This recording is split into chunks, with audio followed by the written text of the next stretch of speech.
আসন্ন 2026 সালের পশ্চিমবঙ্গ বিধানসভা নির্বাচনকে সামনে রেখে রাজনৈতিক উত্তাপ ক্রমশ বাড়ছে রেজিনগর বিধানসভা এলাকায়। এরই মাঝে আজ থেকে রেজিনগরের বিভিন্ন গ্রাম ও গুরুত্বপূর্ণ মোড়ে শুরু হয়েছে জেউপি দলের চেয়ারম্যান হুমায়ুন কবিরের নামে দেওয়াল লেখার কাজ। স্থানীয় সূত্রে জানা গিয়েছে, সকাল থেকে দলীয় কর্মী সমর্থকরা রেজিনগরের একাধিক এলাকায় দলীয় প্রতীক ও স্লোগান সহ হুমায়ুন কবিরের সমর্থনে দেওয়াল লিখন শুরু করেন। পরিবর্তনের ডাক, রেজিনগরের উন্নয়নের মুখ হুমায়ুন কবির ইত্যাদি স্লোগান ইতিমধ্যে চোখে পড়ছে পথচলিত সাধারণ মানুষের।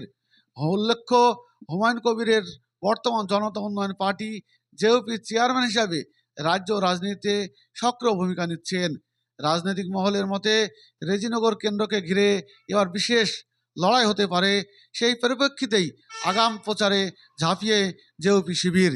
যদিও বিরোধী দলগুলির তরফে এখনও আনুষ্ঠানিক প্রক্রিয়া মেলেনি, তবে রাজনৈতিক বিশেষজ্ঞদের মতে দেওয়াল লেখা শুরু হওয়া মানেই নির্বাচনী প্রস্তুতির প্রথম ধাপ কার্যত শুরু হয়ে গেল রেজিনগরে।